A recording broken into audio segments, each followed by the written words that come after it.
For the record, we are re-interviewing Mr. Harold Doley from the Midland Center. Today's date is December 27, 2016. Mr. Doley, do you agree to this second interview? Yes, I do. Okay, this is a follow-up to an interview that we had on October 12th in New Orleans.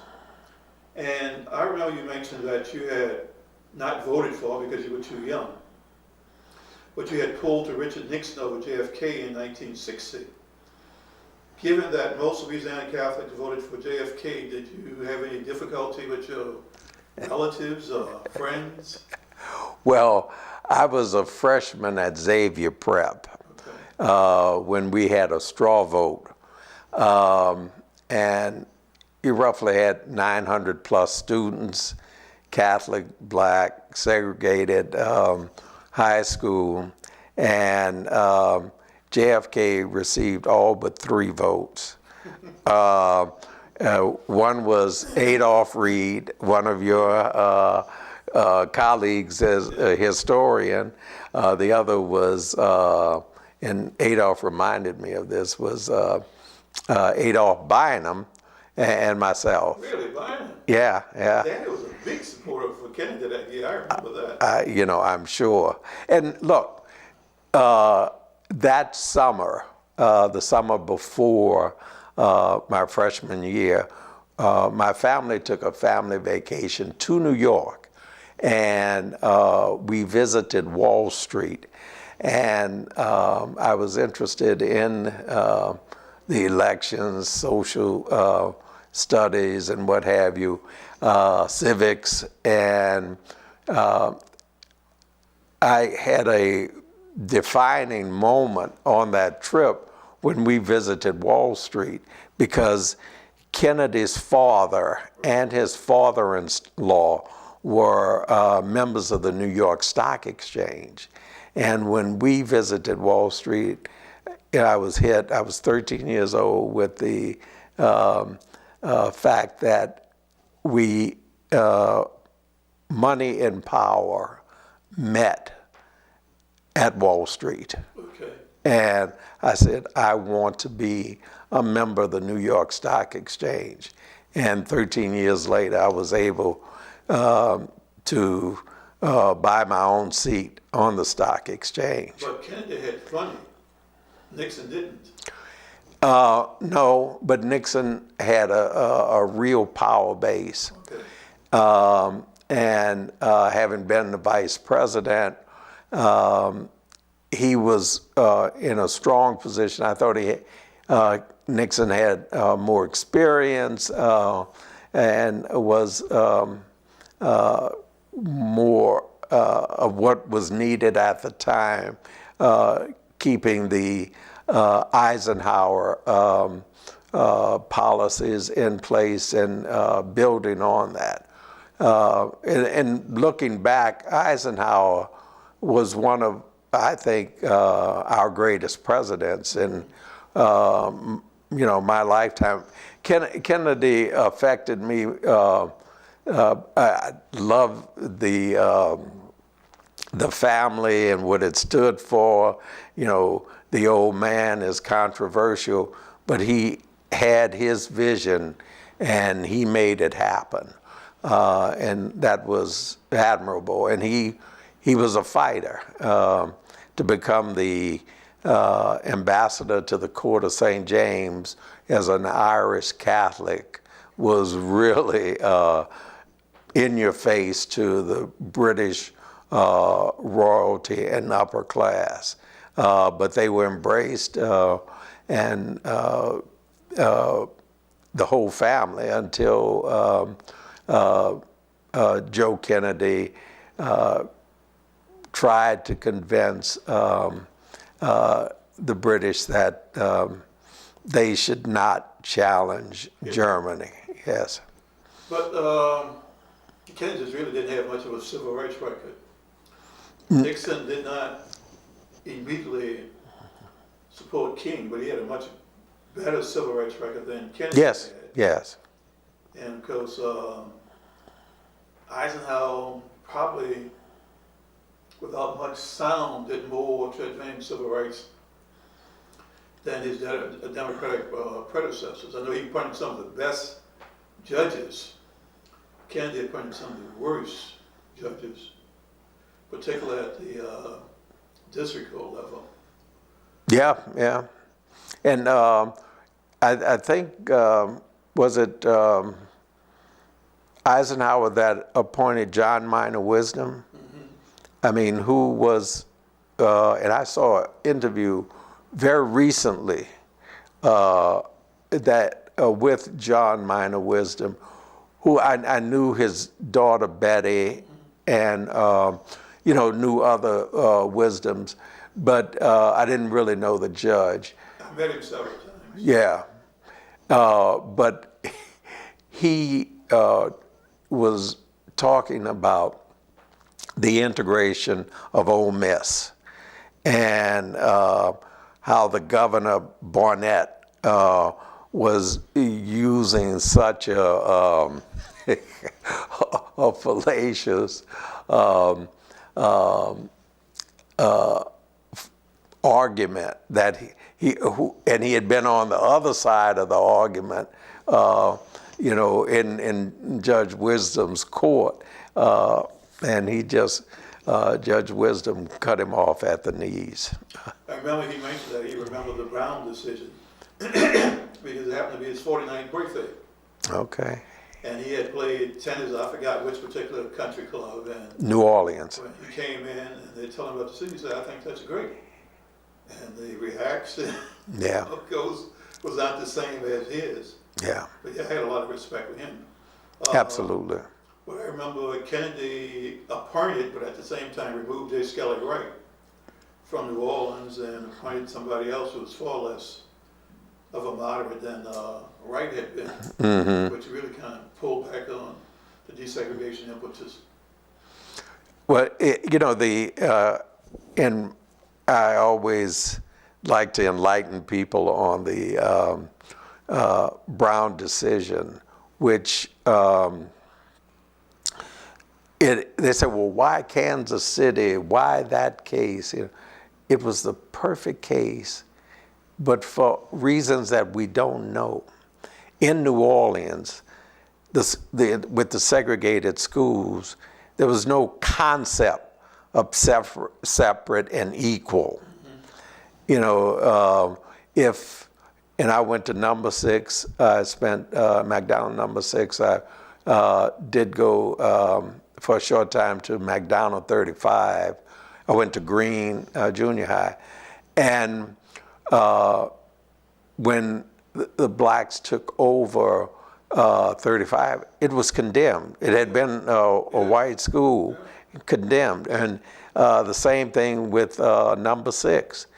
And you went to where, Lockett? I went to Clark. You went to Clark. Which had been built for blacks. Yeah. But the whites in the neighborhood objected, so they took it from them, made it a white school, and then 25 years later gave it back. Yeah. A school that was built for 550 students. We had about 1,500 students. We had classes in the locker room, on the stage, in the band room. And cafeteria. We had a very, very good school. Oh, yeah. Yes. Yeah. But you're right. We'd pass up Nichols, or pass up Warren East, and pass up Getting to school. O'Shea. Yeah, to get to school. Under the so-called separate but equal. But the thing is, and there was a professor who had been at Harvard, and then he went to NYU, professor of law, and he was my niece's advisor, and I can't think of his name, but he left Harvard over objecting to their tenure policy. You're talking about Bell, huh? Bell, yes. Derek Bell. Derek Bell.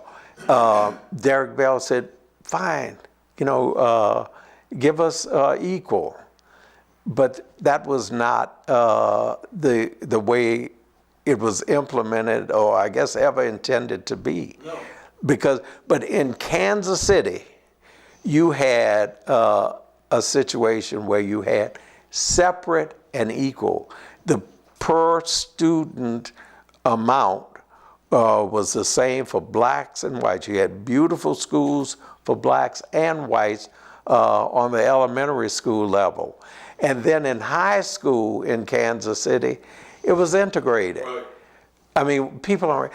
What better case could you have to argue from than that?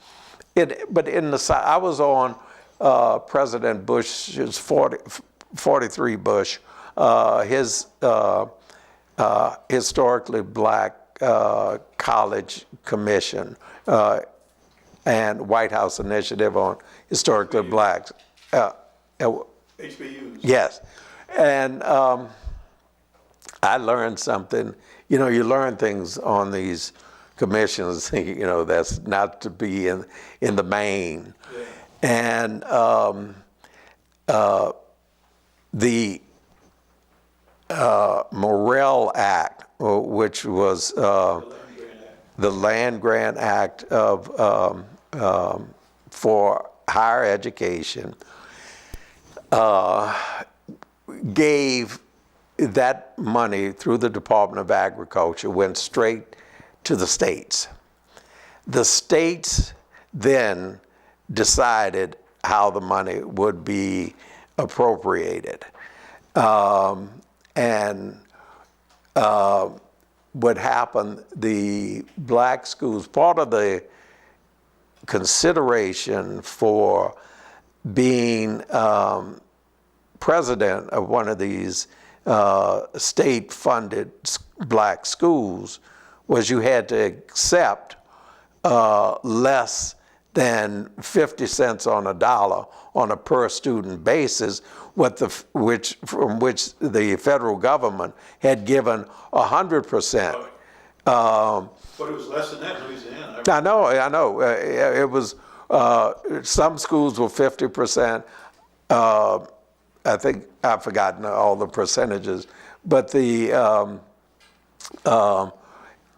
issue was that the money wasn't getting to the schools. They were putting it in the flagship universities. And then you had the various decisions on a higher education level, masters and professional schools. But, you know, Alabama had a unique program where if you wanted to go into a law, or if you wanted to go into medicine or vet medicine, you would, well, no, vet medicine because Tuskegee had vet medicine, but many of the architecture, we have Jerry Billis went to school in Alabama, in Tuskegee. Yeah. And he got to Tulane because the state of Alabama would fund 100% for a black to go out of state, not to attempt to integrate the University of Alabama's system, the white system. And what, so you have even until today, in effect, state-funded segregation at the university levels in the South, because you have these HBCUs, which are part of the state budget, and they're basically for blacks, and if blacks don't go. But they're probably more integrated than the so-called white schools. I know SUNO. At this point. Yeah, Yes. SUNO has show a greater percentage of whites on their faculty than we have at UNO. Much greater. Is that so? I didn't realize that. Oh, yes. I mean, blacks always bore the brunt of desegregation. They have a significant number of white students who attend as well. Well, I understand that in some of the professional schools at Howard, there are more whites than blacks in those professional schools. Southern Law School is That's very close to being but majority white. In fact, I went to graduation and they were extolling the great black law school, and I'd say at least half, if not a majority, of the honor students were whites. I said, well, how do you justify that? They don't quite add up. In fact, Governor Foster is a graduate. is a graduate. Of the there were people Southern saying, Law well, why School. would he want to go there? So I wouldn't question it. If the governor's going to go there, you know they're going to be funded. That's right. And their funding went up tremendously. Did you know much about the history of the Republican Party in Louisiana at that particular time? Was it was just an economic thing for you? Well, you know, I looked at the history of the party, and it was an abolitionist party, and I believed in that. I believed in the pro-business approach, private sector approach. You know, as a youngster, Right. I remember there was a rally. I was a little boy at Shakespeare Park, and my father was talking with A.L. Davis, and that's when my father called him Abraham Lincoln Abraham Lincoln Davis. Jr.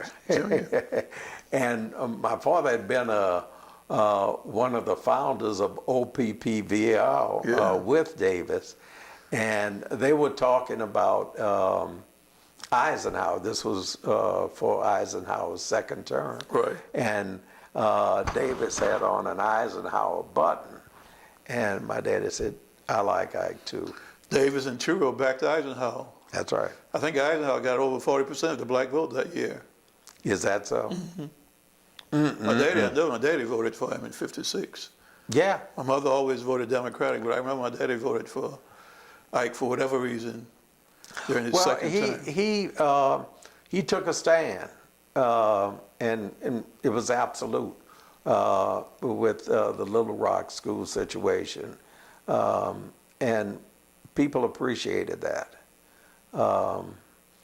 and he did not hurt the efforts, and he had black advisors that were known and Great attorney appreciated. generals, Yes. Rogers and I forgot who came after, before Rogers, but they were the ones who really pushed desegregation. I mentioned the judges he appointed were much more moderate than the people who had been appointed by Truman and Kennedy.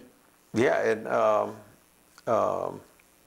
the Chief Justice, Earl Warren. Earl Warren was his appointee, and he said he regretted that later. That was the worst appointment he made. Yeah, but you know, he put the groundwork for Kennedy and for Johnson. You know, it was a gradual approach, but you know, I don't really regret my vote in that straw vote for. Well, if there had Nixon. been 100, then it wouldn't have seemed like such a big thing. But 3 out of 900, that did stand. And then the nuns were not happy that there were 3. oh, really? Oh, yeah, Well, that's but- right, Irish Catholic. Most of them are Irish That's right. Catholics. That's right. Yeah. And you know, when you and I remember the day Kennedy was assassinated. My goodness, it was. I was a senior back at the prep, and the principal came over the loudspeaker that the president had been shot, and they thought that it was a mortal wound, and she said for everybody to go back to their homeroom. I was in the middle of a physics test on a Friday, Yeah. and so I was but they dismissed school, and it was a horrible time, a horrible time, and many of the so-called players associated with Oswald lived in uptown New Orleans. I saw him. We were picketing on Canal Street. I saw him when he was passing out leaflets several times. I didn't never talk with him that I remember, Yeah, but I do remember him. yeah, I remember the interviews of him, and then they say, and it would make sense I'm getting too political here, that Ted Cruz's father would have known Oswald. Ted Cruz's father lived in New Orleans. No, I didn't know that. Yes, as a Cuban American. And How long was he here? I think a couple of years he lived in New Orleans. Okay, I didn't know that. And, you know, Oswald was visible. Alec Gifford, I remember Alec Gifford interviewing him. Yeah. When he picketed or gave out leaflets in front of the International House, yeah. where Clay Shaw was head of the International House. David Ferry lived, in effect, across the street from Our Lady of Lourdes, that square there. He was a very strange-looking guy because he had no hair, right. and he would put paste hair on his head and eyebrows. Yeah. But he went to mass at Our Lady of Lourdes, and used to see him there all the time. Was Perry pastor there then? No. Perry became pastor later. That was long before Bishop Perry. I think Hannon made Perry pastor. Yes, at Our Lady of Lourdes. Right. He was named bishop, but he didn't have a parish, right. and they gave him Our Lady of Lourdes. Right. My family was originally in Holy Ghost parish, but you know, Our Lady of Lourdes was closer, so we gravitated there. Bishop Perry funeralized my father. Bishop Perry was an incredible man. There are 3 blacks, or actually 4 blacks with their names on the walls in the cathedral / Basilica, St. Louis Cathedral. Harold Perry, Ariette DeLille Sarpy. You know, her father was a Sarpy. She was known as Ariette Sarpy until the early 70s, when Figaro magazine did an article on Ariette DeLille, and they attempted, the reporter attempted to interview the Sarpy family regarding their familial relationship. They are black Sarpies. Okay. But no, these were the white Sarpies. That's the ones I know. Yeah. Leon Sarpy. Yeah. Leon, we can talk about Leon Sarpy. I liked Mr. Sarpy. He was always very nice to me. But what happened after they attempted to interview Leon Sarpy and his family, because they went to Sarpy's home, and the Sarpys refused to open the door. And after that, Ariette Sarpy became Ariette DeLille, her mother's maiden name. But, you know, there's no question the familial relationship, and she was actually left money, as I understand it, from her father's estate. Which is fairly common. I'm surprised that Sarpy would not have acknowledged that. That was very common. Sarpy was right-wing conservative. I thought of him as conservative, but not what I call a right-winger. I didn't know him that well. I knew he was conservative, but he was real conservative. Okay. But he lost the seat to Collegeller. I remember that. Moon Landry really went after him as somebody was born with a silver spoon in his mouth. And Paul Pascal came up as a working stiff. Well, that's a complicated election. I co-chaired with Mutt Trudeau, Revius Ortiz run in that race. Some of the best political maneuvering ever occurred in that race. Moon Landrieu who was a student of Leon Sarpe, Right. as well as Pascal, Right. Caligaro was a student, as well as your cousin was a student of, they were all in the same class. Yeah. And what happened,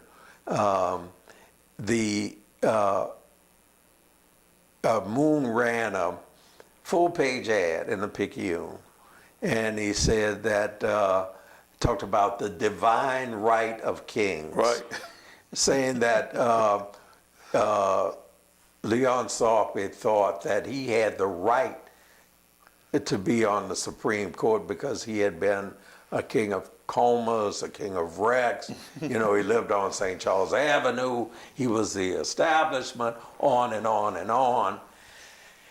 And they criticized Sarpe for having no criminal court experience. And he was a corporate lawyer, you know, big business lawyer. And Mr. Sarpe was just fundamental.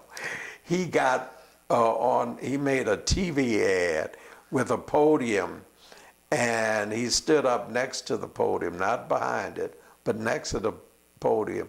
And he had the criminal code book, the law book of Louisiana. He said, they say I don't have any experience in criminal code, in criminal law. This is the Louisiana Criminal Code Law book. I'm the author of it. And Pascal and Moon were my students. They took criminal law from me. I thought that was just unbelievable. But we had a meeting one Saturday at the mayor's office, and it was Revius, Artique, Miriam Artique, Mutt Trudeau, Overton Theory, and myself. And man, the mayor was upset, Moonlander was upset that he thought he was going to have a one-on-one with Revius and be able to talk Revius out of the race. And Moon, who, as you know, you knew him well, had an unbelievable temper. Mm-hmm. And I mean, his temper was just rising as he spoke. And he asked Revius, how could you oppose and run against Pascal? You know how close I am to Pascal. Pascal fed my family when I was fooling around in politics. You know, he kept my family going as it grew. And he said, Pascal said he wanted this. He wanted to be on the Supreme Court. And I have to make sure he has it. And he prevails. And so we, Mutt, Theory, and myself walked down the steps instead of taking the elevator. And Mutt said, he said, man, I think we need to rethink this thing. He said, the mayor's so mad, you know, we may not be able to deal with him in the future just based upon this race. Mm. But now, you were a registered Republican then? yeah. Okay. But, you know, I mean, I was close to Revius. Revius, yeah. When I was 19 years old, I was 20. I was buying a fourplex and using all the money I had earned in summers, weekends, and what have you to put down on this property. And I was scared to death, and I called Revius and I said, man, would you come to the act of sale with me to make sure everything is all right and this goes through properly? And Revius was at the act of sale before I was. Mm. And he walked me through oh God, this stuff is coming back to me. He walked me through everything. You know, he said, this is it, you know, and explained it to me as we went through. He said, I'm doing this once, so you will be able to do it because you'll be doing this many times in the future. And when I walked into the act of sale, I was Mr. Doley. Okay. When I signed the papers, I was Harold. When I walked out the door, it said, "See you, boy." And You're kidding. I'm telling you. And Reavius asked me, "Do you know who that was? You're the broker in the deal." And I said, "Not really." This guy was head of the World Boxing Association. I'm trying to think of his name. You know his son. Son's a Republican. He was the advisor to Nagin, a Republican in the state house. But he was the guy that officially stripped Muhammad Ali of his title. Okay. His name will come to me. I hadn't thought about this in years. But, you know, some of the indignities that and that was a minor one, you know, but it showed the mindset. I went from Mr. to boy in less You think than that was an hour. intentional? Oh, no question. Okay. No question. And this guy, who the son, actually owned a building across the street from me on Barone Street. Never spoke to me, but he knew who I knew who he was. Mm-hmm. His wife was a very nice lady. She was always quite kind. But you know, and he was a fellow Republican? Oh, yeah. Yeah. And didn't speak to you? No. No, I'll tell you another one, interesting story. The Republican on the city council.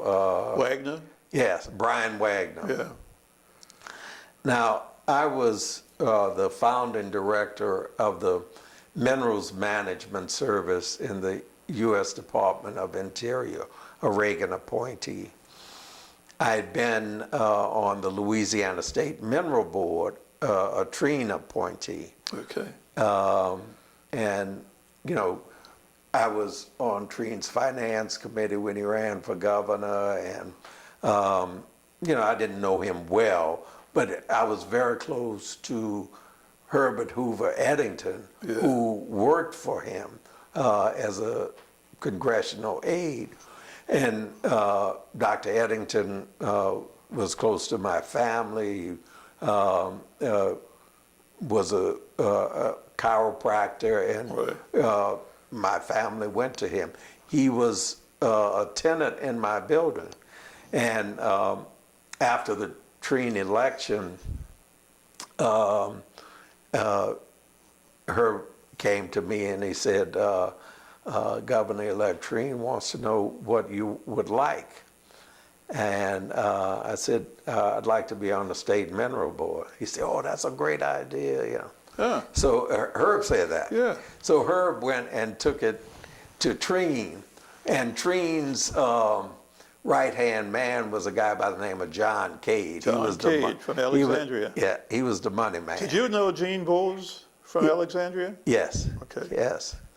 And so I had to meet with John Cade, and John Cade said, you know, what we'd like to do, Harold, is break some ground with you, and we'd like to put you on the Wildlife and Fishing Commission. I said,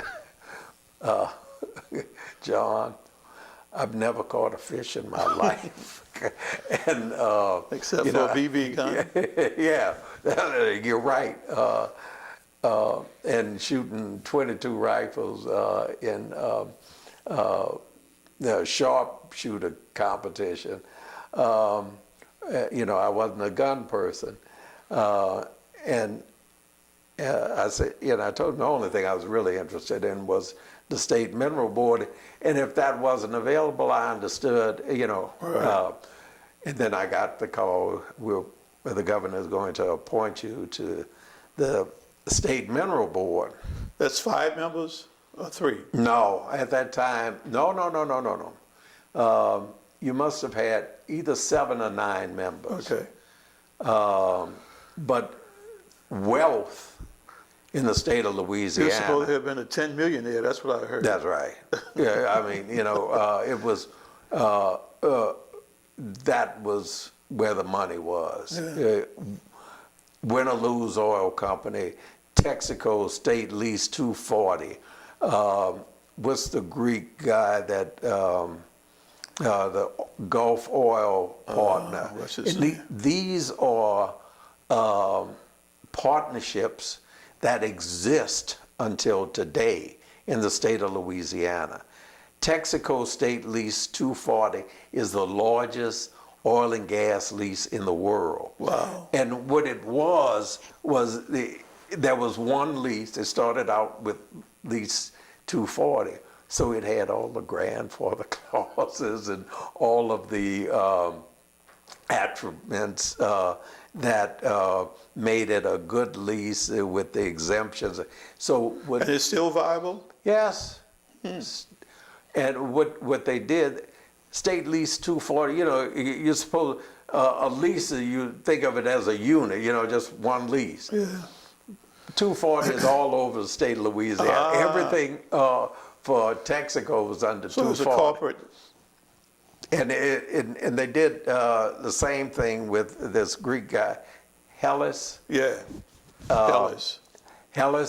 Hellas's deal was with Gulf Oil, and he had a similar partnership, 50-50, and he was on the state mineral board. That was no conflict of interest? He was on the state mineral board and had this partnership. Okay, full stop. That was before the Sunshine Law, Okay. before Jimmy Davis talked about you are my sunshine. Okay. And Win or Lose Oil Company That was the Huey Long's. partner. Yeah, Huey Long, the Long family, was with Texaco. And there are others that had similar deals. But I went on there, Well, did you have any problem with your confirmation? That's a very interesting question, Raphael. When I was nominated, Mike O'Keefe and I went down to the Senate chamber because they asked me to go and speak to Mike O'Keefe, and I knew Mike O'Keefe The Spider. fairly well, huh? The spider. The Spider. He was, So he had tentacles everywhere. and he was an incredible guy. Yeah. A brilliant mind. I know, he went and made some terrible decisions. For which he's still paying. Yeah, and he's been in jail much too long, I think. Mike has to be well into his 80s. He'd be He gotta 87. Okay, okay. Well, 1930. Okay, all right. But what Mike O'Keefe, along with Adrian Duplantier, in 1964, ran the Orleans Parish Johnson for President campaign. Right. I was the co-chair. Philosophically, I've always been a Republican, but Goldwater was not my cup of tea. So I worked with Adrian Duplantier and Mike O'Keefe as a co-youth for Johnson in Orleans Parish. You were involved That in was that. co-youth. Okay. That's the first inauguration I was invited to, 64. And Johnson Humphrey. yep, and so I knew him, and when I was treasurer of YES, WYES TV for many years under Turner Catledge. Right. Iris Kelso's first cousin. People didn't know. I didn't know that. Yeah. His first name was Turner. She was Iris Turner Kelso. Wow. And I mean, journalists from Philadelphia, Mississippi, some of the most progressive people you'd ever meet in life, good people. He was chairman of YES, I was the treasurer. And we had money, and we would deposit money, interest rates were rising in the local banks and savings and loans. There were savings and loans back then. And Mike's father owned a savings and loan on Canal Street. Mike was one of the founders of Liberty. That's right. That's right. And he was the main force behind Liberty. And his business is, first time I'd ever heard, his universal partner in business was on the board, you know, and giving true structure and influence. You know this man, you know, they were married to the Commanders people, the Brennans. Yeah.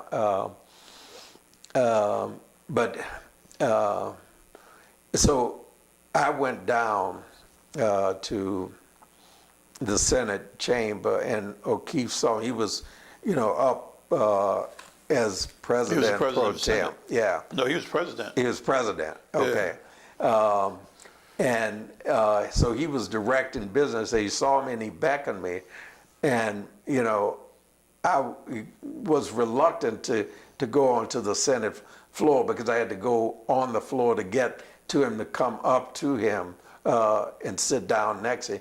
He beckoned for me to come and sit down next to him. And, you know, you kept conducting business, and while the votes were going on, we would talk. Yeah. I said, you know, I was directed to come down and tell you that the governor's going to nominate me for the State Mineral Board.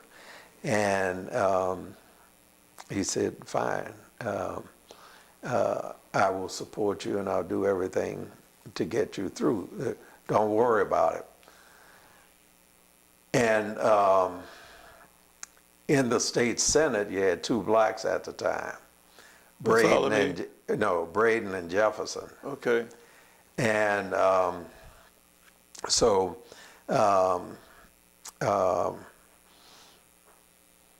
as we left, I saw Jefferson and Braden later that evening in Baton Rouge at an event, and you know they got the word too. So Braden and Jefferson told me, they said, look, you've been nominated, but that doesn't mean you are confirmed. And the only way you can get confirmed is if you play ball with us and do what we tell you to do. And I looked down, and there was a line in the concrete. And I said, gentlemen, there's more that separates us than that line. And, you know, I'll take my chances.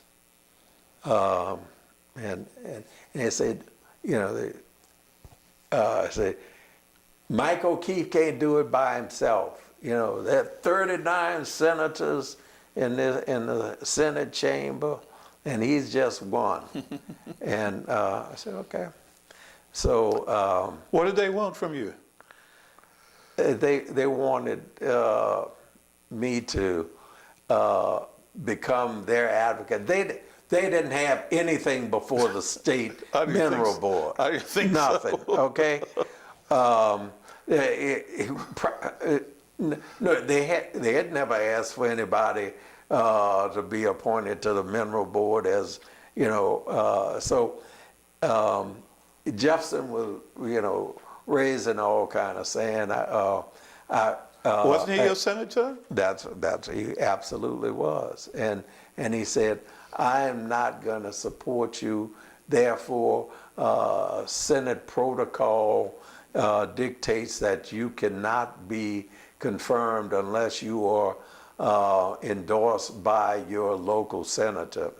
I said, man,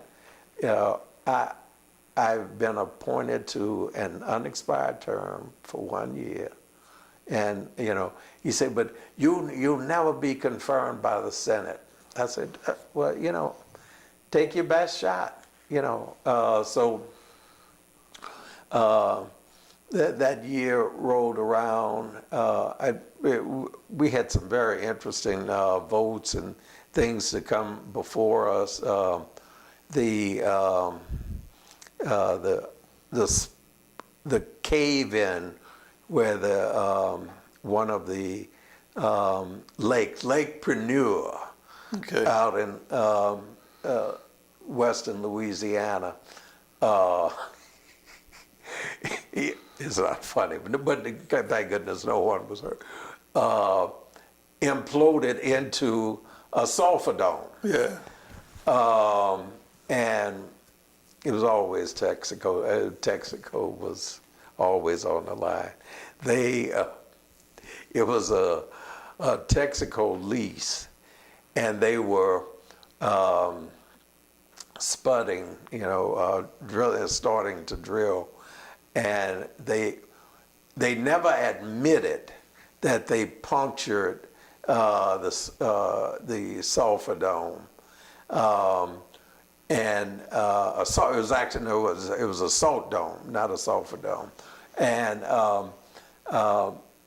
but the lake went into it disappeared. The whole lake. The whole lake Wow. disappeared, and I remember they interviewed a fisherman who was on the lake at the time in his boat, and he was able to, get to shore. And he said, I thought this was the end of the world. And then he said, no, it was worse than the end of the world. But did you have the authority to find them? man, Raphael, you asked all the, but look, what I mean, what? Texas, no, you absolute, man, look, this is Louisiana we're talking about. Yeah. Okay, the Texaco argued that it was an act of God. They did not puncture the dome, but this, it's just coincidental. While they were drilling. Yeah, and what you do when these dome structures, and they're all over southern Louisiana, and that's where they store the petroleum reserve, right? Which was under my auspices when I was at Interior heading MMS. There are pockets of oil up against the dome, so you want to drill as close to the dome as you can on the slant. Yeah, to get that oil. And but what the state of Louisiana eventually did, which they always did, they compromised with Texaco, so they said we couldn't disprove that it wasn't an act of God. But Texaco said, it would cost us tens of millions of dollars in legal fee, and we might not have a resolution. So there was a compromise settlement on Lake Preneur. But does the governor have anything to do with the negotiations? Kate was the executive assistant, wasn't he? Technically, it was supposed to be handled at the mineral board level. All right. But you had the Department of Revenue involved because of the revenue associated with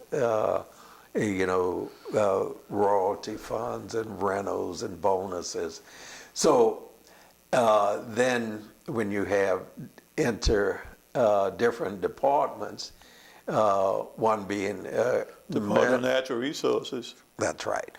So it goes up to the Attorney General, the governor, and they want to save the state money and to keep production flowing. Now, I don't know of any other blacks still on the board. Have you? Yeah, it became like a NAACP meeting. Excuse the joke. That's what we always say. But the thing is. No, I mean on the minerals board. I know what you're talking about. There have been other blacks other than you? Yeah. What happened was,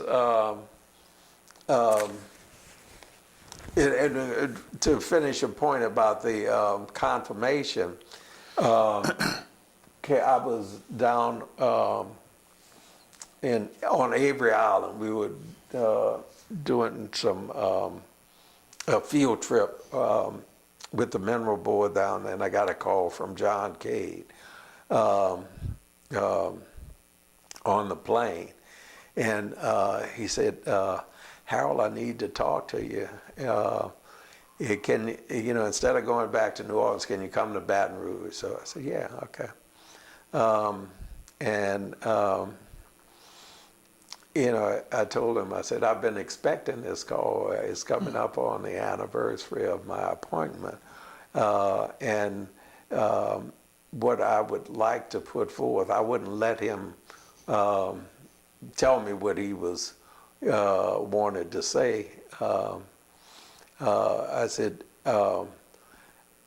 what I would like for the governor to do would be to nominate me for a position in the Reagan administration. He said, well, do you have anything in mind? I said, no, but I'd like to see what opportunities there are out there. And based upon that, I would not be looking to be reappointed to the State Mineral Board, avoiding a fight. And Mike O'Keefe told me he would beat Braden and Jefferson to a pulp, so don't worry about it. Right. But I didn't want to become a bone of contention for O'Keefe, Braden, Jefferson, and Treen, because Treen and Mike O'Keefe hated each other. It was virile. It was really extraordinary. And what I said to Cade, sending him a message, I said, what you do with Braden and especially Jefferson is extract everything you can from them by telling them that the governor has decided not to reappoint me. And what Jefferson did was basically went to Treen and said that he would align himself with Treen on Treen's agenda if he didn't reappoint me. I knew all this. Right. I leveraged Jefferson and Braden's opposition to propel me into the Reagan administration. So what did you get? Well, I was offered the position as the founding director of the Minerals Management Service. The Minerals Management Service is the second largest, even till today in its present configuration, the second largest income source to the U.S. government after the Treasury itself. Wow. It handles oil and gas exploration, the leasing of federal and Indian lands for oil and gas exploration, and the Outer Continental Shelf. Wow. Okay. 8G money, remember Tidelands money? Yes, indeed. All of that was under me.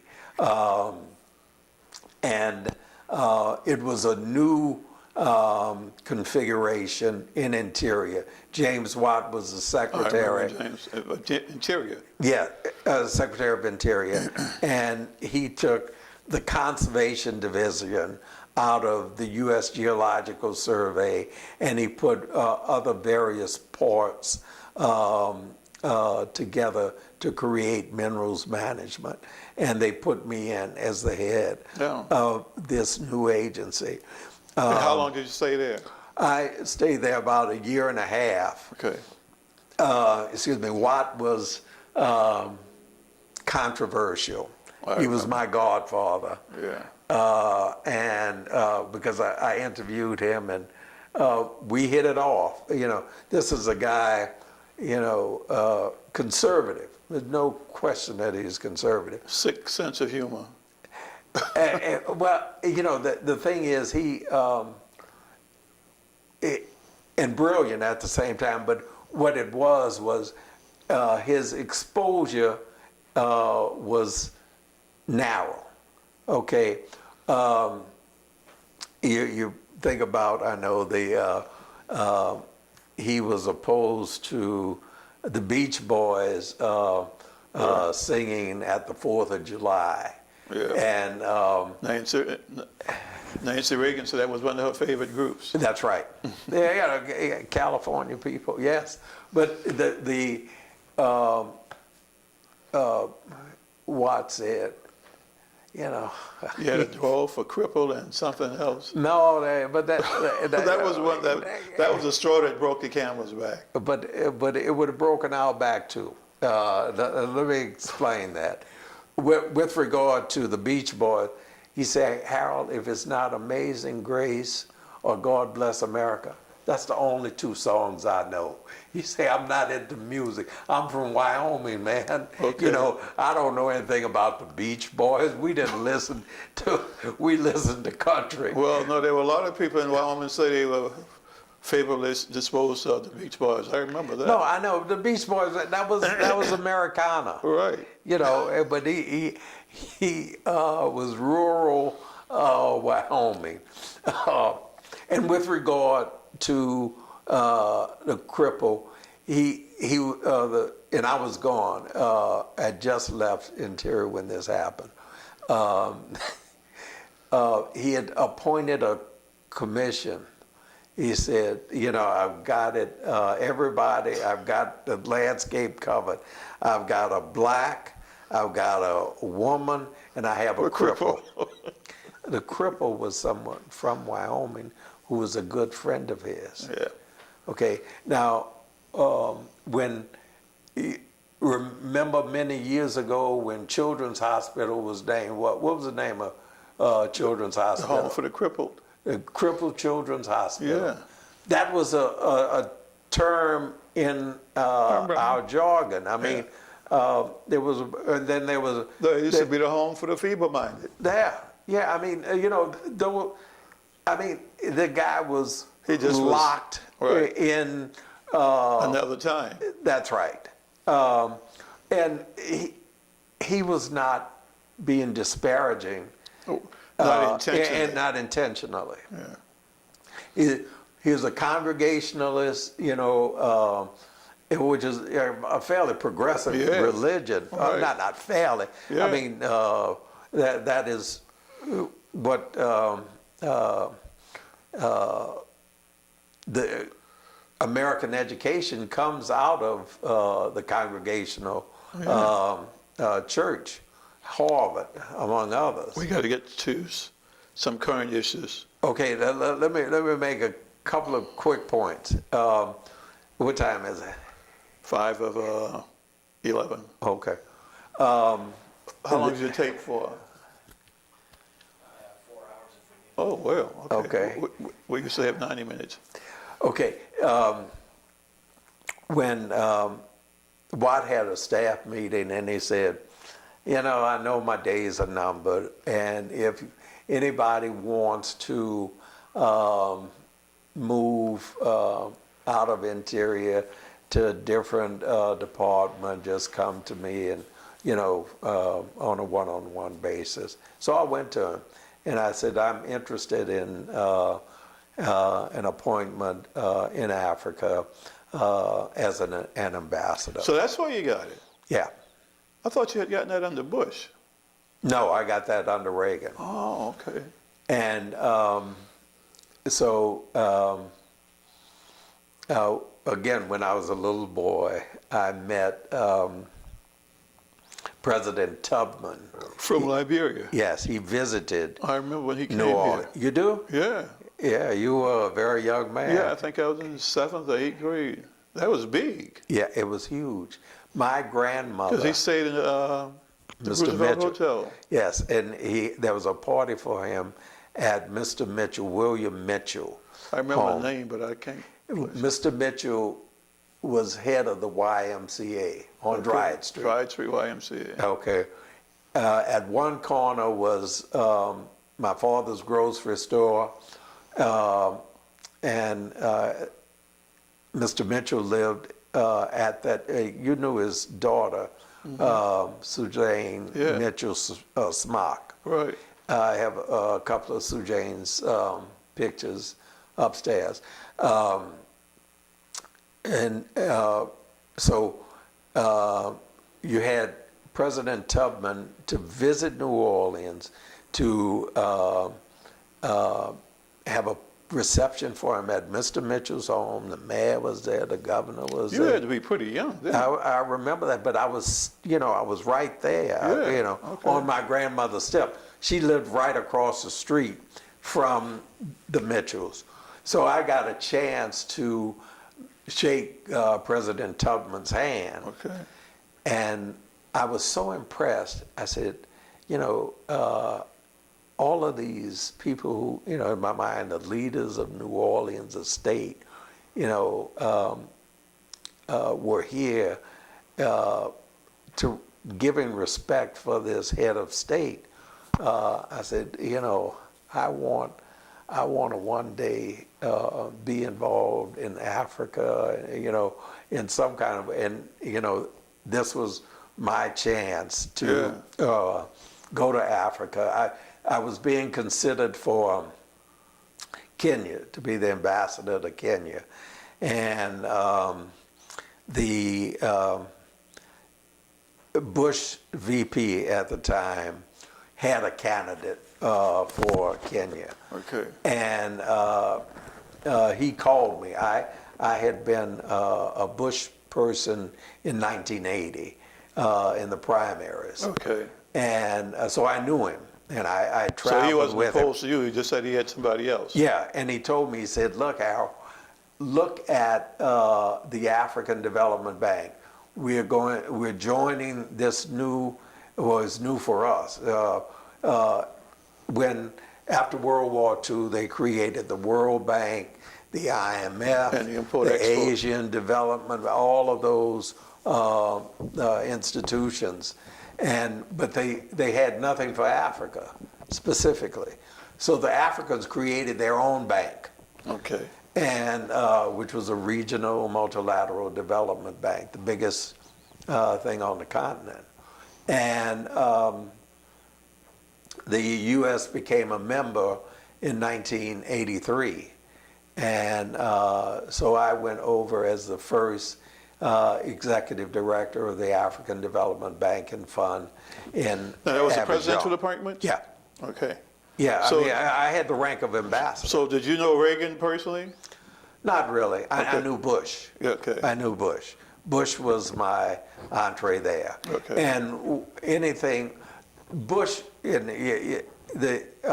a very bifurcated administration in terms of the Bush people and the Reagan people. Right. Never the twain met. But with regard, Jim Watt was a Reagan man and the largest fundraiser for the party outside of the president himself.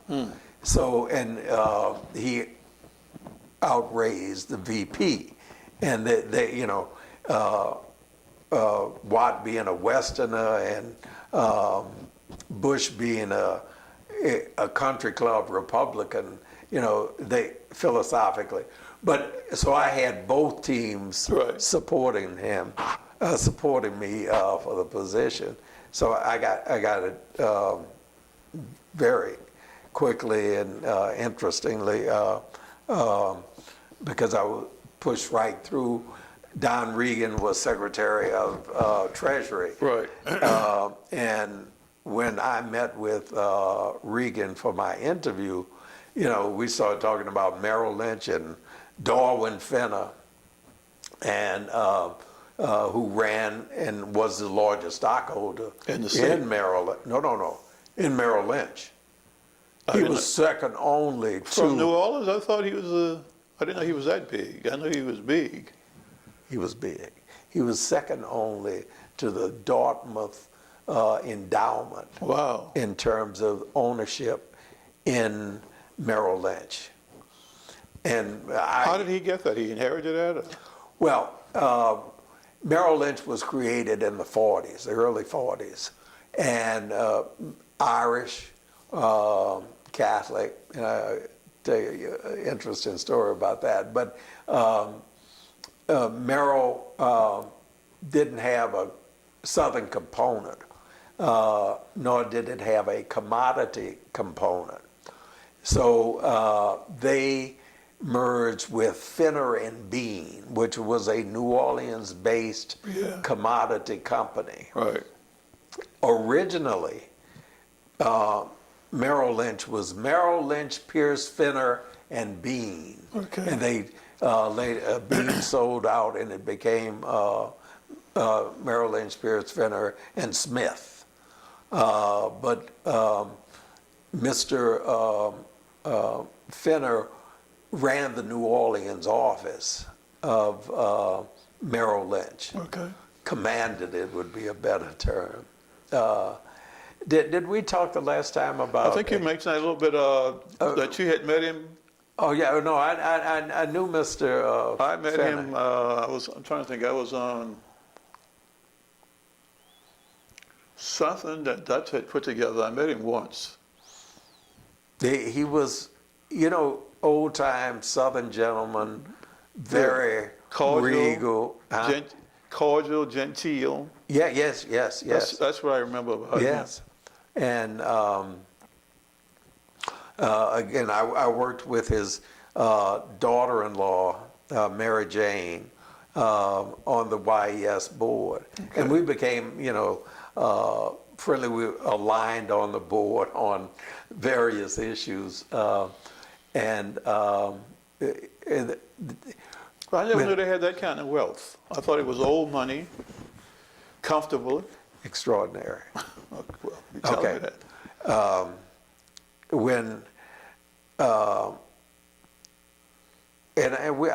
I'm sure we discussed it. The first head of HEAL, the Health Education Authority of Louisiana, was Revis Ortiz.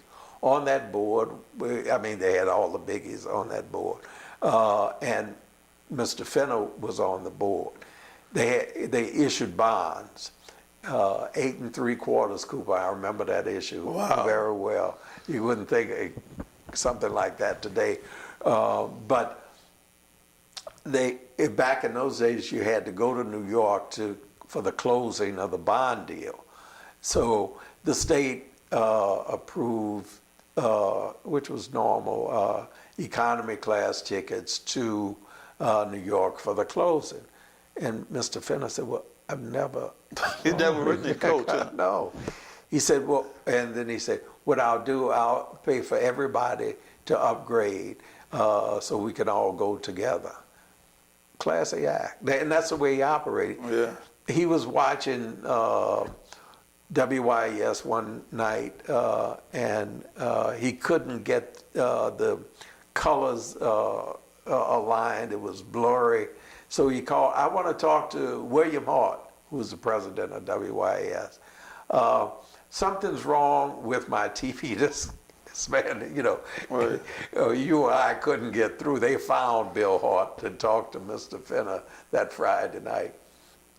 And so Bill Hart called him back, and he was trying to explain to Mr. Finner that there's nothing wrong with your TV. The problem is we have dated cameras, and you just, our broadcast is not of the highest quality. He said, oh, the problem is a camera? He said, well, buy a new one and send me the bill. He didn't even ask the cost, huh? Hung up. No, that extraordinary man. Yeah. You know, old time, old line, Yeah. but good people. What is your take on the incoming administration? Okay. Are there anything that causes you concern? Let me first, well, where should I start? We're products of public education. Yep. Okay, I believe in public education. Absolutely. It works. It is fundamental to the American ethos. It is what America is all about. I'm concerned that the lady that is the secretary designee for education is so pro-voucher, pro-charter school, Yeah. and you know, at times she's appeared to be against Anti-public education? public education. Yeah. That concerns me. Yeah. And that's our salvation as a nation. If we hang on one thing, it's our educational That is system. what has Americanized different groups, public Yeah, education. That's right. And, you know, she is extremely wealthy. Her brother is the founder of Blackwater. Okay. And I understand she and her husband are investors in Blackwater. Her husband was a co-founder of one of these companies that starts with, I can't think of it, but extremely wealthy. And so this lady will have her own mandate, and Trump will rely on her to run the Department of Education. Many departments under in the new Trump administration, I think, will be run from the White House, as has been. You think the he'll be case. that much involved? He will have in certain departments people in the White House, in effect, running those departments. You know, this is nothing new. Okay. At the executive level. You know, you need a secretary to be the face, the voice, Right. Yeah. but you need others dealing with the policies that you want to implement, and that comes from the White House. I think with Ben Carson, who's a good friend of mine, I was a bungler for Ben Carson. Yes, I was. Can we take had a break? fight. I need to go to the restaurant. Okay. I didn't know you knew him. Some new prey? Are there current issues that cause you concern when Mr. Trump takes over? Well, as I mentioned, the Secretary of Education focus on charter and vouchers, which is troubling to me as an advocate for public education, Yeah. as well as the sessions as Attorney General is giving me pause. You know, I don't care about the man calling somebody a boy 30 years ago. Mm-hmm. What I care about is his policies on incarceration, his issue dealing with, excuse me, Harold, why don't you just bring it in and put it right down here? Harold, I haven't seen you in a long, long time, my man. What are you doing here? Visiting for a few days. How are you doing? I'm super. How's your mom? I haven't seen her in a while. Christmas. She's doing well. Tell her I ask about her. We'll do that. Okay. Why don't you move the... This is good tea. Oh, yeah? Good tea. Good tea. Move that book holder there.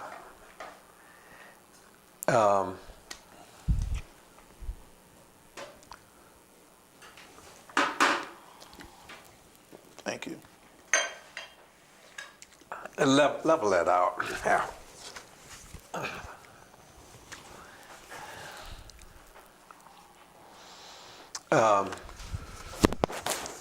Okay, we're rolling now? Yeah, we've been rolling. Oh, okay, okay. You know, the youngsters smoke marijuana. Mm-hmm. You know, they see that as a rite of passage. Yeah. They should completely, at the federal level, decriminalize marijuana. I just don't see Sessions being progressive in that position. Bill Clinton and Governor Cuomo gave us, and the state of Texas gave us a prison complex, industrial complex, and I mean, why do we have the incarceration rate that we have? We criminalize everything. You have people being arrested because they have non-paid parking tickets they don't even know they owe. Right. And insurance not being current. That's not what our police departments were created for. Our courts or the whole judiciary should be focused on administering laws that are for the people. It's almost like the citizenry is looked upon as criminals. More as subjects than citizens, really. Say that again? More as subjects. Yes, yes. A good description. And that's, it just should not be. I remember when I was doing a voter registration drive. I was shocked with the number of African Americans, Hispanics, Caucasians, and Asians who could not vote because they had been incarcerated for drugs. Yeah. I mean, just a large number of people. And say, well, I can't vote because, I have a conviction and I'm still on probation. And it was just a large number of young men. I'd say the oldest might have been 30, 32, something like that. And we're just criminalizing so many of our they young people. lose their citizenship. Yeah, a whole generation. Their right to vote. Now, I don't believe in somebody being incarcerated and voting. That's well, you have the right to vote. Yeah, but not while you're incarcerated. Yes, in Louisiana you can. But I know that was an issue in North Carolina. But not as a felon, and most people in the prison. If you are not under order of imprisonment for felony in Louisiana, you can vote. Okay, in well, prison. I can was on the see election that. commission for Yeah. 3 years, and I can the see sheriff that. has to provide you with an opportunity to vote. But that's just in jail, but not prison. Right. I mean, because you basically don't go to jail unless you're convicted of You don't go to prison. Yeah, you have to have unless been you're convicted of a felony. Yeah. Right. But I always learned that you make a mistake, you pay your penalty, your debt to society, Right. and you move on. Yeah. But you can't get a student loan if you've been a convicted felon. Can't You live in can't live in public public housing. You can't vote. I mean, that's writing off such a large percentage of your population. Yep. That's scary. Yep. Well, Clinton apologized for it, but really he was a progenitor of this with the getting tough. And I mean, it just created all kinds of problems. Didn't solve any problems, just created more. I mean, Clinton did a Rosanna Danner. Do you remember Rosanna Danner from Saturday Night Live? Yeah. She would start, Yeah, I it was a remember skit. She would start with one premise that is completely wrong, do her whole skit, and at the end they said, "Oh no, you're wrong, Rosanna." And she said, "Oh, never mind." Yeah. And that was like Clinton. Yeah. Okay, I made a mistake. Yeah. Forgive me. But the reason why, one of the major reasons why Hillary is not the president-elect today is because they spent no money in the Get Out to Vote campaign in the urban areas. They just accepted that as a given. Yeah. We know you're going to vote for us. Yeah. But if they were to spend some money, we might have had a different outcome. I think so. But the arrogance, and I mean, so okay, we'll give the people a Jay-Z, Beyonce party and this. That. I mean, you needed to get the people out to vote. I mean, and I need to motivate them to come out to vote. yeah, I mean, You got to offer them something more than the fact that, well, we're going to have the first woman president. What is that? And after Trump, and I told my wife this the other night, she didn't agree with me, but if Trump has 1 or 2 terms, the next president will more than likely, I believe, be a woman. And it may be a Nikki Haley on the Republican side. She has a good chance of being the nominee, I think, or Kamala Harris from California. Yeah. I mean, this is she's got California locked up. She's elected to the Senate and as an attorney general twice, statewide. I mean, she would be a natural. That's a hell of a block to have. But the percentage of women who voted for Hillary was smaller than for Obama. There are some women who are not quite as keen on a woman being president. It depends on the woman, I think. I think it depends on the candidate. I remember when Kathleen Blanco ran for governor. My mother was still living. And she wouldn't vote for a woman. I think she did later on. But she waited until almost 8 o'clock. Don't ask me who I voted for. But she just had this notion that, women are not supposed to hold those kind of offices. Well, and I think there's still a few who have that sense. And not a small number of men. No, I understand that. But and look at it this way with your mother. She was right about Kathleen Blanco. She had no right to be governor of the state of Louisiana. She wasn't the worst. Her successor was the worst.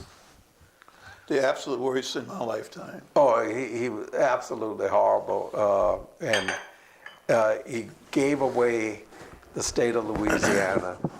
And the state may never recover from his term in office. what he did and the concessions and the harm to the environment. Yeah. Do you know him? No, I don't Okay. know. Not my cup of tea. Okay. Okay. Well, you were gone, but he was. Yeah, but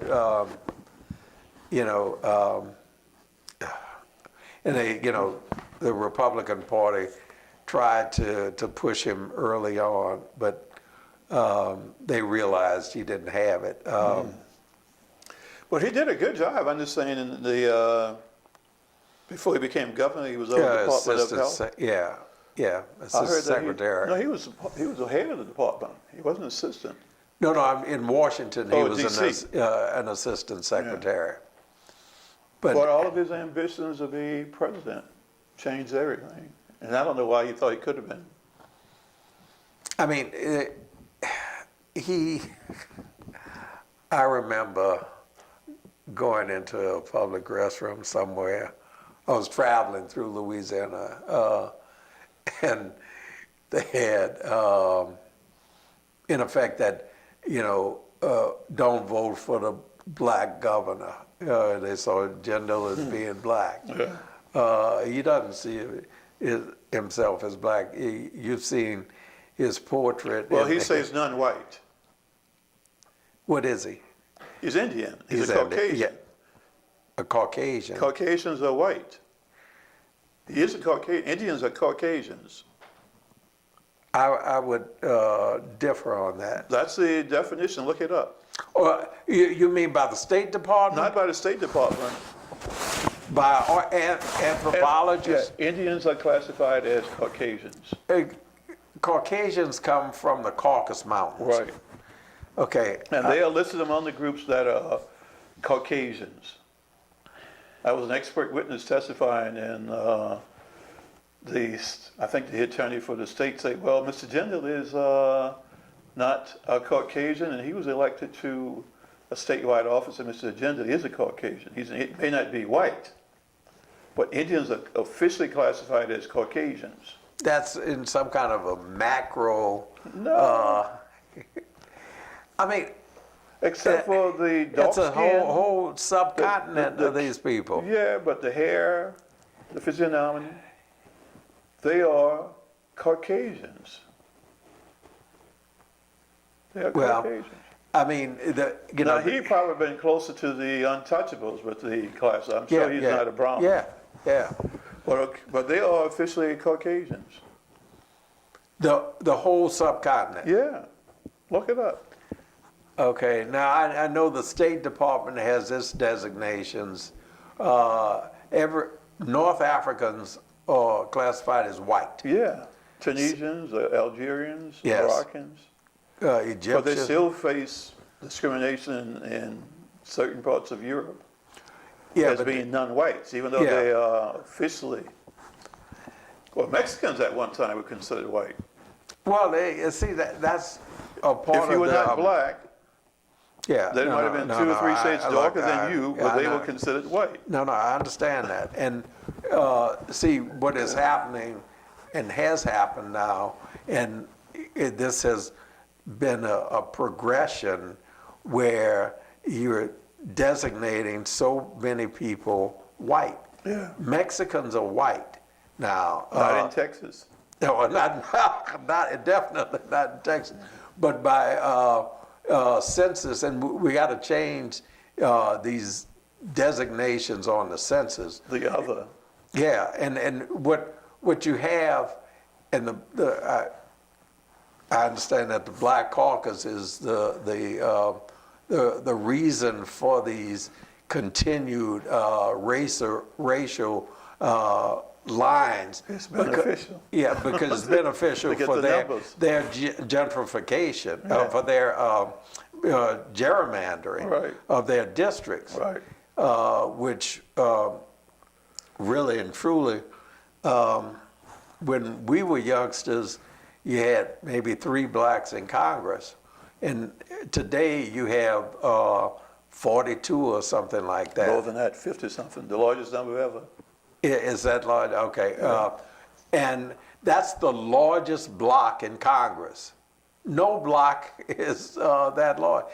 But what they could block all sorts of legislation, but or promote all sorts of legislation. Not in the House. Yeah, they just- are the largest block. Yeah, but they couldn't block it in the House. They could cut deals. They are ineffective as the way they operate today. They are ineffective as black legislators. If they were just legislators, they might have that impact. Well, the thing is, they have their block and name alone in terms of the Black Caucus. Right. But I mean, Adam Clayton Powell in his day had greater impact Absolutely. than all of these members of the Black Caucus, in my estimation. I agree.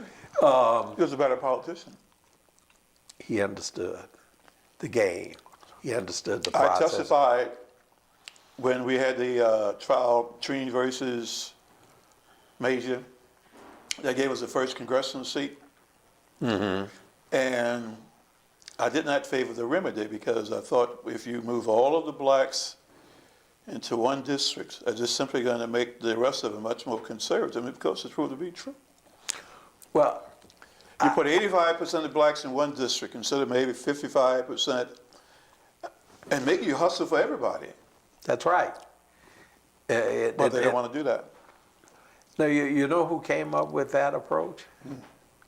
Newt Gingrich. Yeah, I know. You know where he came up with that approach? At Tulane University as a student on his master's and PhD. Louisiana was basically the template. Okay. Because, and I could not understand why Treen and all these right-wing, I mean, far-right, ultra-right, and they were for putting blacks, in one district. In northern Louisiana, with that district Cleo Fields had. Stretch from Baton Rouge all the way up to Monroe. Yeah. And the part of the district, was the center line in the highway, the yellow line, where they... It's almost like the red line that we have opposed Yes. for real estate. And they would go and grab this little enclave here of blacks and then go further down the road to the other side and grab them, and that made a congressional district. Yeah.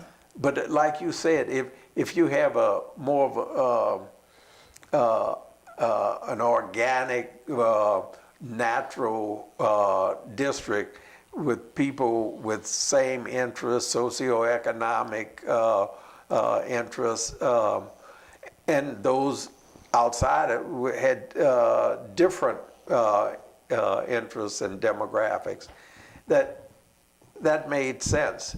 And if you 50-50, And then you have to hustle from yeah, everybody. that's right. Yeah, you have You to could not afford to represent. ignore anybody. And I don't think we're well served as a result of I that. agree. I would like to see them just draw the lines.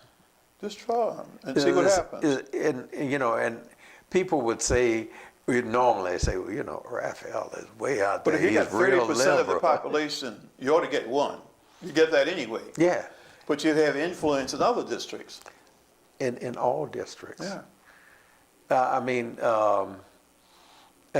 remember, when they created that Orleans district, and I opposed Jefferson on everything he ever did.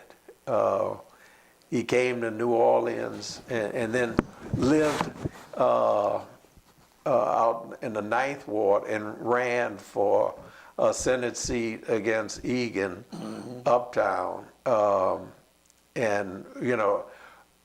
We always, we never saw eye to eye. But he was always about Jeff. Oh, God. He never was really about anybody except his family.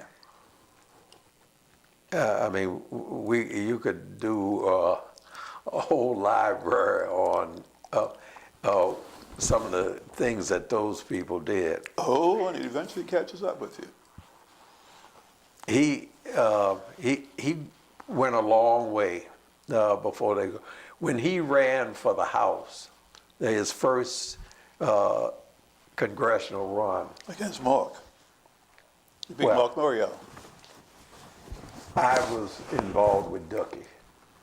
Dookie was in that first. Ducky came in third.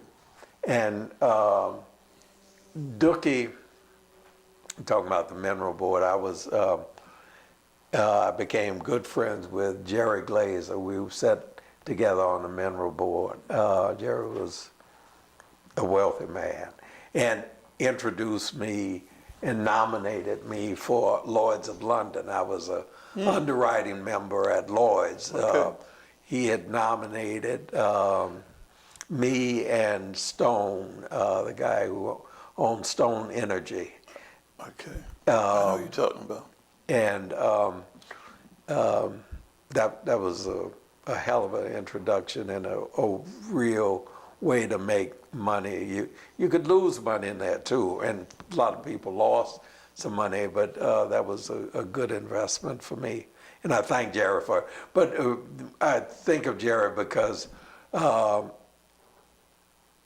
along with Keith Butler, took Dookie to Baton Rouge to qualify for Congress. And after he qualified, in the call back, I called Jerry Glazer because I knew Jerry was going to not gonna call support the justice. Morial people, really. Yeah. And the Dookie was a good government type. You know, all the good government organizations knew him, and he was involved with them. And he had the same, theoretically, you believe that he had the same political base as Mark initially. What happened, I got Renaud involved with Dookie. I was a very good friend of Renaud's. Renaud Rochon, who was the chief administrative officer for Morial, his CPA. Right. Yeah, he was out there at UNO with you. You were I there taught his son. same time. You taught Lil Renaud? Yeah. Okay. Haven't seen him in years. He's still He's an artist. right. He's an artist. I see him every now and then. He hasn't changed. No. Very good student. Very, very bright. Oh, yeah. Yeah. Well, Lolita and Renaud are bright people. Lolita's very reserved. Different Yeah. as night is day. Yeah. But You spoke with Dookie since his father's death? I emailed him. Okay. I knew Dookie well growing up. I used to date Emily. his older sister. Emily. Yes. I remember that. Yeah, and I taught Dookie how to drive, all sorts of things. Really? I was around a lot. So you are a year or two older than he is? A little over 2 years. Okay. Is Emily, Stella, and then Dookie. Right. What would you want your personal legacy to be?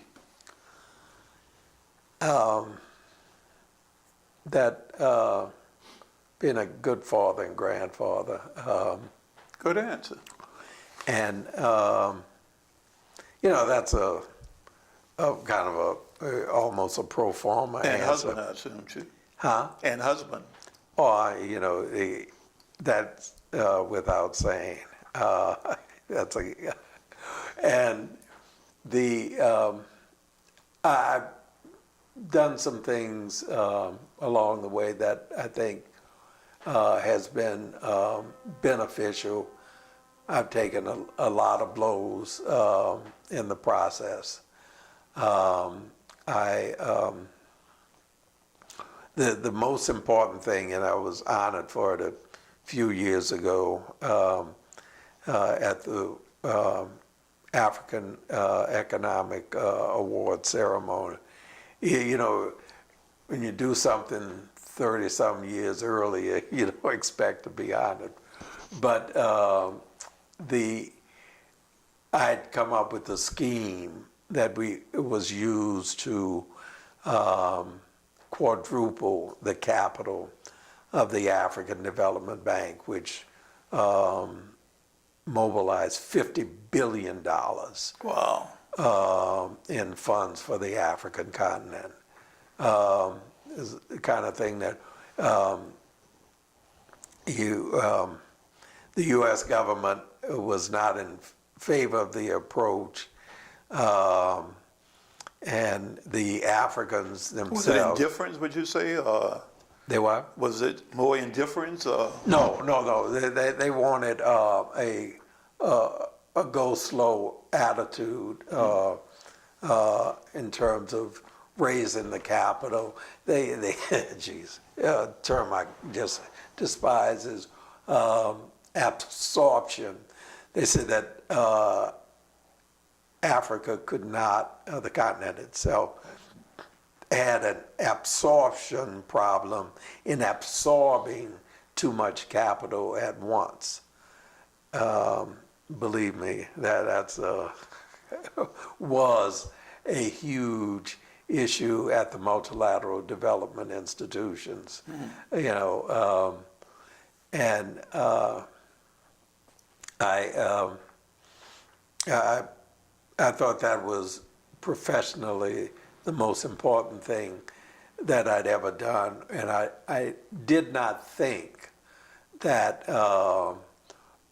I would ever, you know, receive recognition for it. I thought it might be mentioned in my eulogy, but when Babacar Ndiaye was being nominated for the Lifetime Achievement Award, he was former president of the African Development Bank, and he and I worked very closely together. And I was highly involved in his election to be president of the bank, when the U.S. was not favorably disposed to. Do you think the U.S.'s attitude is more a lack of involvement with Africa than the Europeans held colonies there? And my perspective is it seems that Africa looks more toward Europe than it does toward the United States. Colonial ties, natural flow. Those trade lines are still there, the colonial lines. Right. That's one of the things I have some optimism about with the Trump administration. Trump is a businessman. He understands trade. He understands business. And Trump would be inclined to say, okay, let African Americans trade with Africans. We'll work with them and help them and subsidize, use existing structures to encourage that sort of trade. Same thing with the inner cities. Let the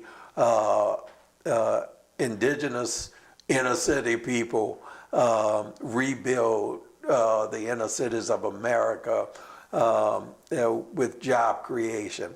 But going back to Africa, and this has to be broken, and I see this as an opening. France would be a third world country if it were not for Africa. Most of the trade between Africa and the former Francophone colonies goes through France. And France, and they says they're obliged to do it because of reparations. Annually. They're still charging reparations? Annually, $1 trillion is traded from the African colonies through France at fixed commodity rates. Wow.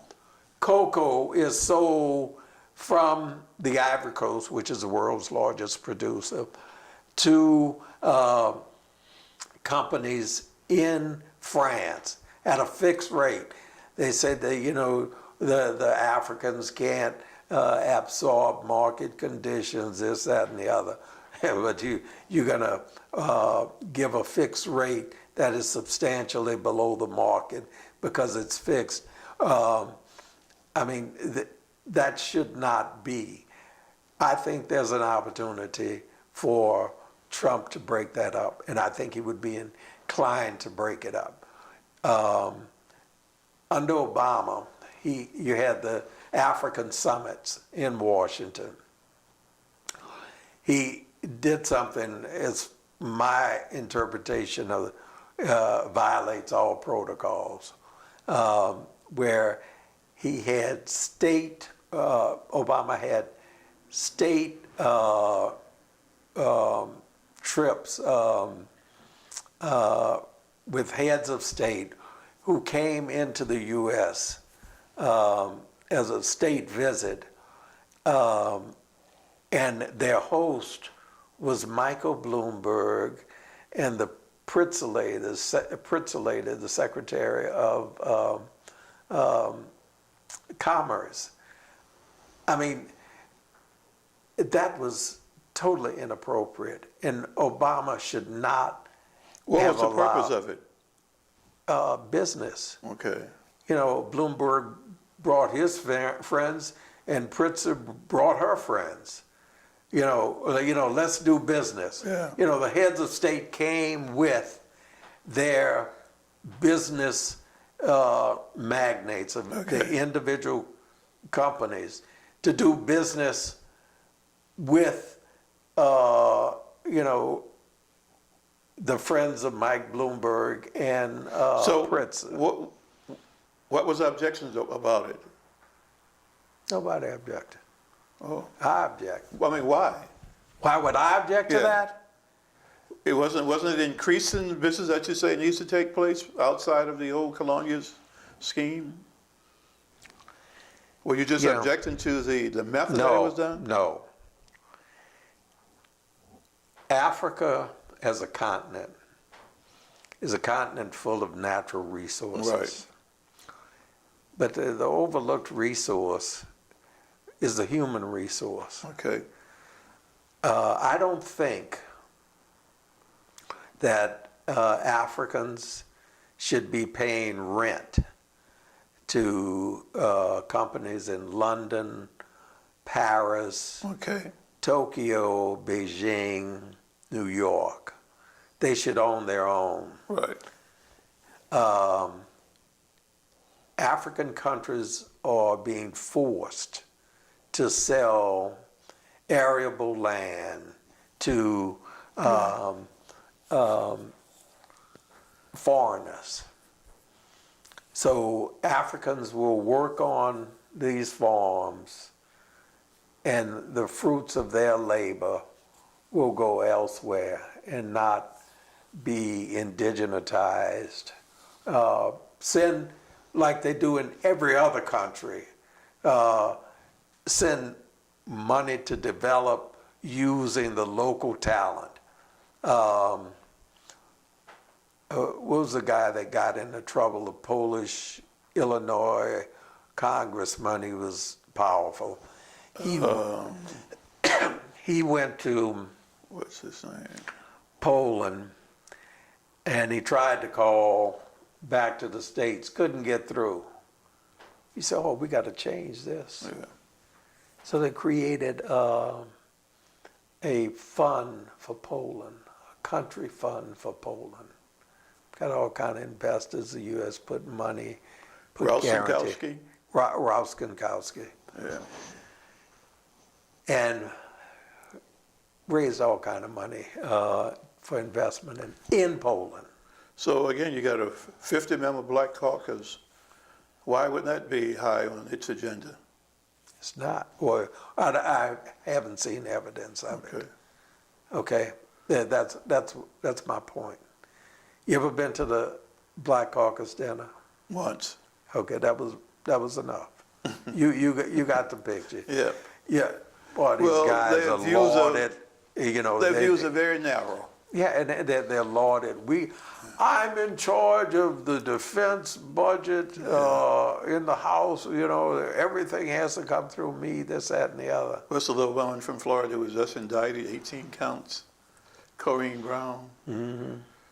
She was head of some subcommittee on Veterans Affairs, and I was shocked. She was defeated for re-election.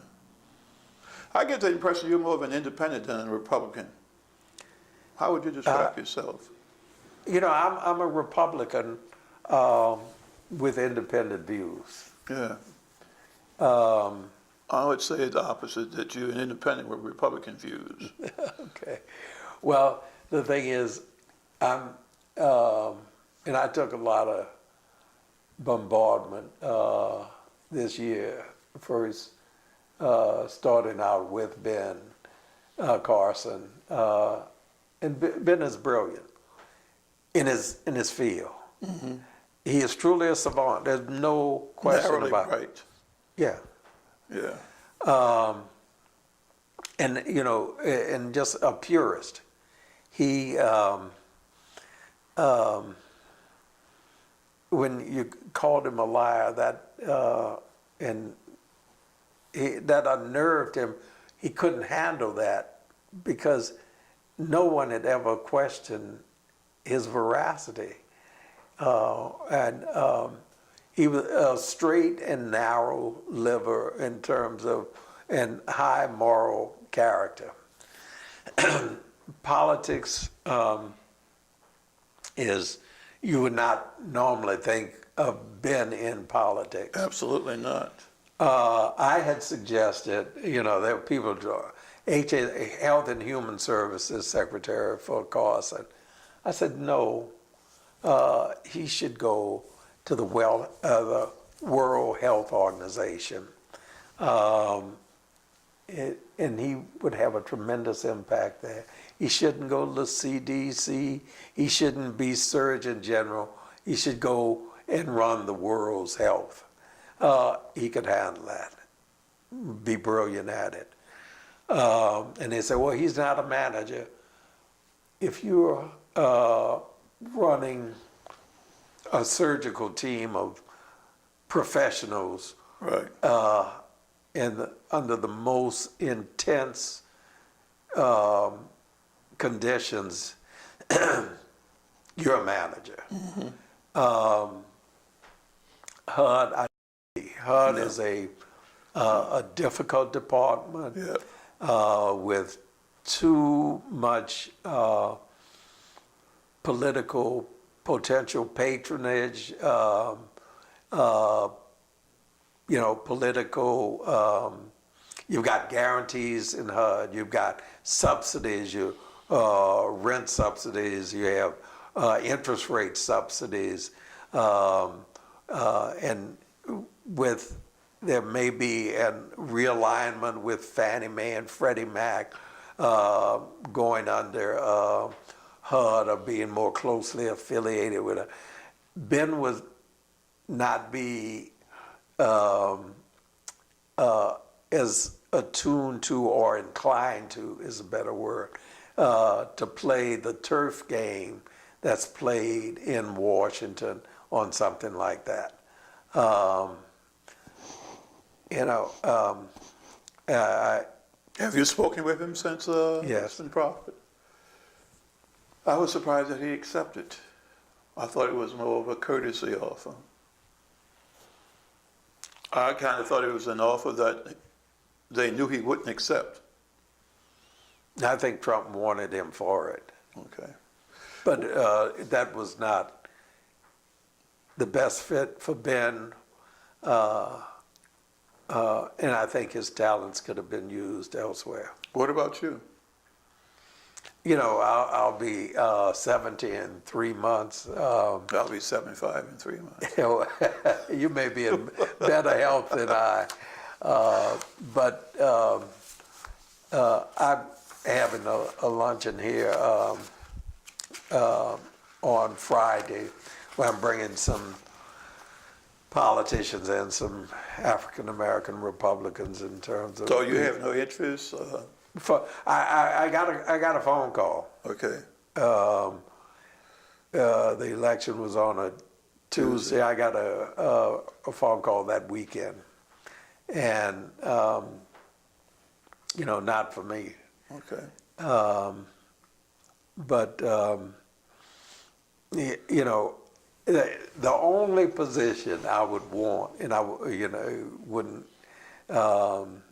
take it, but that would interest me would be going back to the African Development Bank. Really? My interest in economic development. Wouldn't that require more travel? Well, today you don't have to travel as much. So where is it headquartered? It is back in the Ivory Coast. That's what I Abidjan. thought. Yeah. Okay. Because of the civil unrest and civil war, it temporarily relocated to Tunisia. Oh, okay. Tunisia has problems too. Yeah, well, it didn't have problems at that time. I have one final question. Are you more or less optimistic about the future of African Americans since the election? Well, I'm an eternal optimist. And believing that Trump, as a businessman, would move to create jobs. We have to remember that the temple was. You mean jobs for African Americans? No, yeah, but the thing is, you got to lift all boats. But there were so many more jobs created by the Obama administration. You were going from a nadir that was very low. Yeah. Things have, the stock market has tripled. Yeah. Unheard of Right. under Obama. But you have MBAs. 30 years ago or 25 years ago, you might have an MBA running a McDonald's. Mm-hmm. Now you have an MBA as a manager and an MBA as an assistant manager. You've got too much talent being concentrated in service. What you need to do is to rebuild America. America needs a transportation, a system, a distribution system. The jobs that have left America because they're factory floor jobs, they are not coming back. Not coming back. Okay, and robots are here and they're gonna do more and more. And they show up on Mondays. And what? And Tuesdays. That's right, that's right. and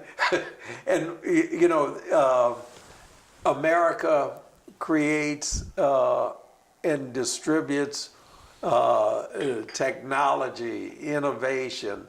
I mean, when you think about, we go from Kitty Hawk to the outer limits of space in 100 years. I mean, K through 12 in the U.S. may leave a lot to be desired. Just wait until you have just voucher and charter schools sucking up all the resources. What's going to happen to K through 12. But at the highest level, at the university level, at the scientific level, we are still the best and will be the best in the world. We need to sell and export. Export is a better word. Yeah. Our standard of living and our technology. Because we are the engine for the world in terms of innovation and technology, and will continue to be. And we have to have the infrastructure to distribute it to the world. We don't need factory floor jobs like we did 50 years ago. Well, we need talent. We need to, yeah, you know, not believe like Mike Bloomberg says. You know, he's his vision is Silicon Valley of the East in the New York area, bringing a consortium of universities together to be incubators in technology. But when he speaks to the inner city kids, he says everybody doesn't need to go to college. Right. So who is it that needs to go? Thank you. And you know, not that he was he couldn't get into Hopkins. That's where he wanted to go to school. He had to go down to Baltimore and park cars and stuff, and kind of backdoor his way into Hopkins, you know, and he's telling people they don't need to. He was a bond salesman, and the technology was changing, and he happened to be the vehicle they chose to create a monopoly. But when these guys make money, they think they've got a special gene, and they're different. And look, I know very well the only partner George Soros had, a guy named Jim Rogers. He's an internationally renowned investor, a good friend of mine, and has been for years. He got married at the Millennium. I was at his wedding at Hindley on Thames for the ceremony. Jim says that Soros 50, 60 years ago thought he was the actual second coming. You know, he believed that he could save the world.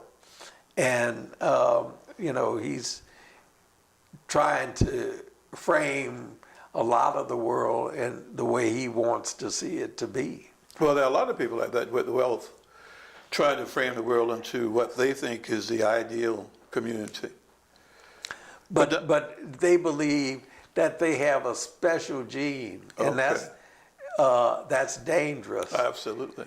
I mean, and my point with Bloomberg, he was given, and they maintained, they would not allow competition for his machine to be the machine.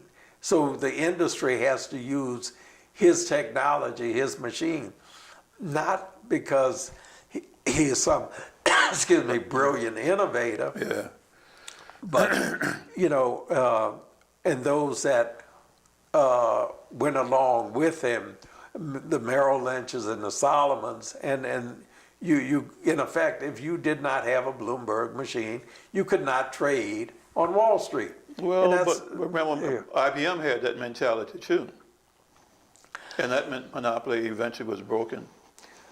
Well, they did have competitors, but in terms of, but they innovated. They continued to innovate, and now they're still the large computer. But not the monopoly that they once were.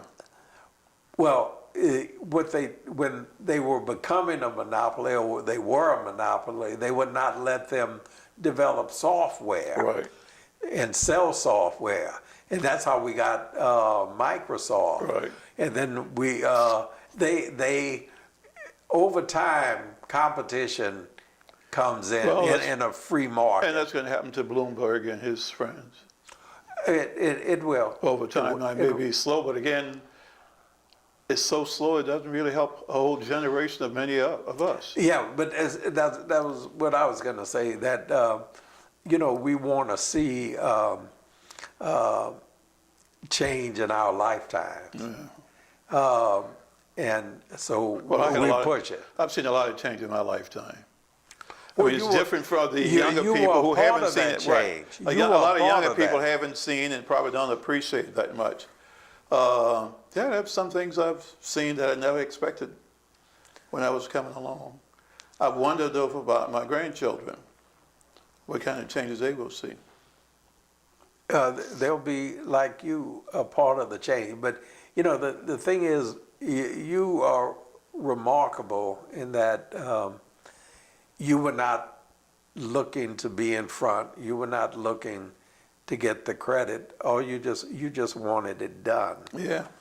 And you know that makes a difference. Just like your cousin Pierre chose. I love Pierre. Pierre was, to me, one of the greatest people One of the ever most lived. principled people you'd ever find. Yeah, absolutely. You went to Joseph Clark High School. Mm-hmm. Joseph Clark was president of Southern. Mm-hmm. Pierre went to Southern University under Joseph Clark's son, Felton Clark. Mm-hmm. And Pierre called a strike in his senior year when Felton Clark gave a day off for Felton Clark's birthday. Mm-hmm. Joseph Clark's birthday And had and a school half day for Good Friday. on Good Friday. Yeah. And Pierre got up at an assembly and said that this man cares more for and wants us to care more for his father than Jesus Christ. You know. You know what happened, huh? What? He got kicked out. But Felton Clark wasn't a fool. He mailed him his diploma and said, you got your degree, But you can't participate in this. and don't ever come back on campus. But But who- he was also put out of the prep with Dutch Moria. Yeah, I heard about that. They stole a racial petition sign in the Jesuit church on Baron Street, and they were caught, and they reported it to the nuns at the prep, and they expelled them, both of them, from the prep because of that. That's why Dutch wound up at 35. That's right. The little Dutch boy. But let me tell you another thing about Pierre. yeah, when Pierre was a classmate with Norman Francis, Ben Johnson, Moon Landrew, Pascal Caligari. Pascal, Adrian Duplanche. Michael Keefe was there. I don't know if they were in the same class, but he was there at the same time. Yeah, he was there. He was in that class. Okay. And Pierre was teaching down at Violet Consolidated in St. Bernard. Right. And the authorities wanted him to advance, and he said he was at graduate school at Loyola, and they gave him a semester off, you know, at a subsidy, what do they call it, getting some kind of pay while he was getting in graduate school. When they found out He was he going was to in law law school, Right. they fired him. They didn't want any black lawyers in the parish. That's right. And when I bought my seat on the stock exchange, Pierre knew how important symbolically that was. He was at the SBA.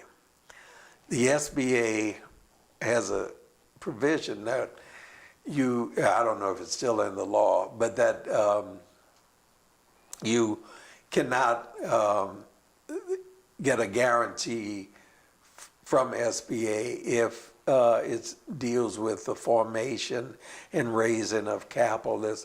So under those provisions, buying a seat on the stock exchange was outside of the realm of SBA. But Pierre went to one of his colleagues, who's a young lawyer at the time at SBA, and said, let's get this through. He said, you know, what we should do is, and this was during the Nixon administration in '73, Nixon had goals Right, the Philadelphia plane, I remember that. all of that. Nixon in his first term was really very progressive in business, and that's what I want to see happen. What was the with guy's Trump. name, Fletcher? Arthur Fletcher. Arthur Fletcher. But Pierre got it through, and I got a guarantee from the SBA.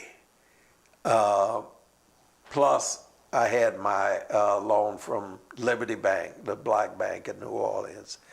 And after the papers got to Washington, because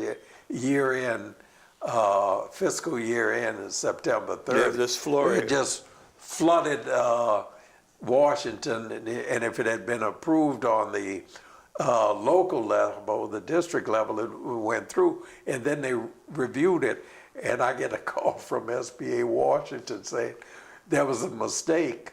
I said, what you gonna do now? And they never called me back after that. But Pierre got me through the system. Pierre was an incredible man, a fighter, and he took the licks, not afraid to take the licks. And in Bush, after Katrina, I got a call from the White House, your presidential personnel. It said, we come in, and so I met with Andy Card. They offered me the administratorship of the SBA. And, I thought about that one long and hard, because I said, I could be a part of The recovery. and rebuilding, of my hometown, our hometown, one of the greatest cities in the world. And, the people started talking about, we want to move back into the projects, open up the projects. They called Joe Cannizzaro and the Urban Institute, Land Institute, racist for saying shrink the footprint of the city. All the things that I believed in, and so we could consolidate and build and rebuild. And I said, I don't want to go down to New Orleans and be a paper pusher for mortgage loan guarantees through SBA. I want to bring about and effect change. And I just said, that would kill me quicker than anything. And I I'm chose glad it not to didn't. do it. Thank you.